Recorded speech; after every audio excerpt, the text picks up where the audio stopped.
Hey everyone, Kenton Covester here, founder of RocketBlocks. In today's video, we're going to sit down with Kevin Yien, who brings a wealth of product management knowledge to the table. He's been at Square for the last 3.5 years, where he started as a product manager focused on their restaurants product, and has recently moved into a product lead role where he's overseeing product management, engineering, as well as a few other functions focused on a customer lifecycle platform product. So we're going to cover a ton of great product management topics in these videos. Let's go ahead and jump in.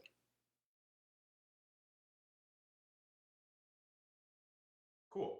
Let's talk a little bit about someone who's an aspiring product manager. And if you have someone, they haven't worked in tech yet, but they want to work in tech, like there's a ton of exciting jobs there. Product management, as we talked about, is one of those exciting jobs. And they want to build up their skills. So say they have like 1 hour a day that they can dedicate to building some skills. They're going to help make themselves marketable to a tech firm. What would you tell them to do with that hour a day?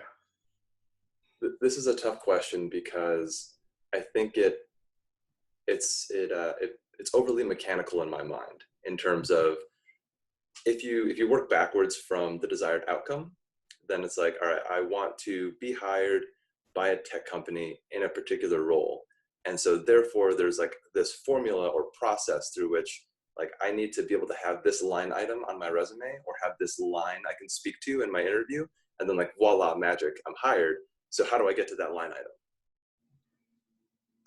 I wish, but I just don't think that that's the way it actually works. And so I would reframe it for that aspiring person more around identifying the things that their curiosity naturally gravitates towards.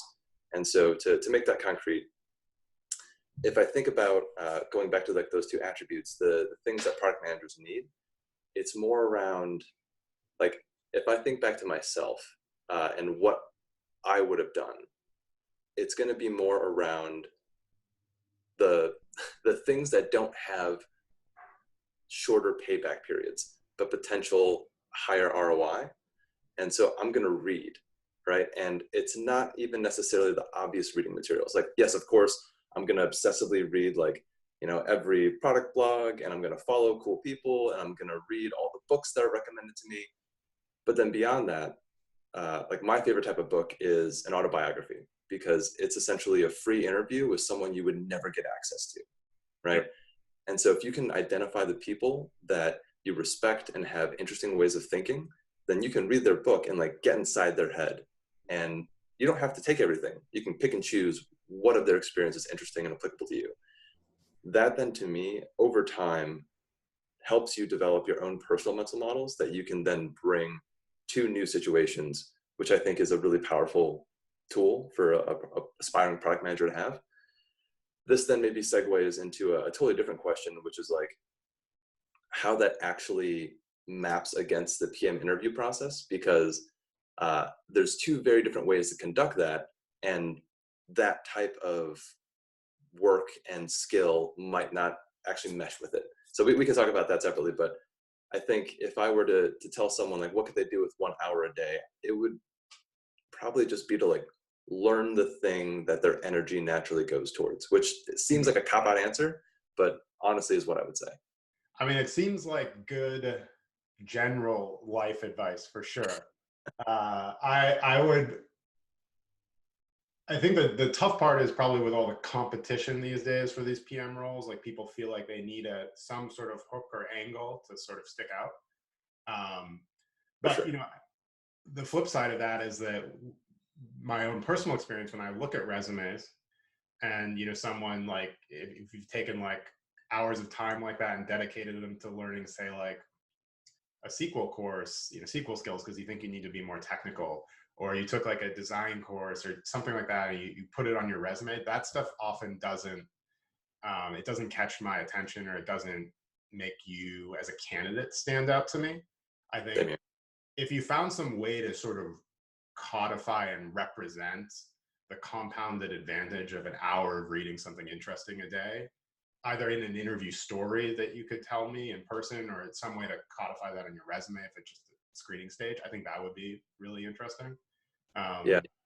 Um, The framing that you actually have of like codifying an hour a day, this actually is an interesting dovetail of the concept of like working in public, where Yes. we're in a really interesting time where it's super easy to do so, right? And so, whether it is a newsletter, whether it's a blog, whether it's anything that you can host publicly, and you can actually document and show the progress that you're making with that investment, you can link to that from your resume and speak to it and say, over the past 18 months, for some reason, I've been really into like GPT-3 and like machine learning. And here's the output, here's what I've done, here's what I've learned, here's my commitment, here's my rigor.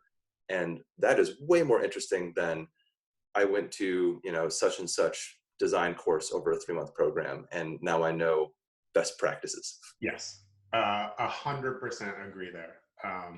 And I think you use the term working in public, proof of work, I think is another way to think about it. But basically, yeah, if you can take that learning and transform it into like learning assets that are then shared, I think it's an incredible way to, one, just teach yourself, right?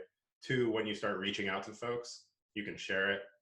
Yep. You can use it in like your intro blurbs and all sorts of that stuff. And I think that I agree. It definitely would get my attention way more than,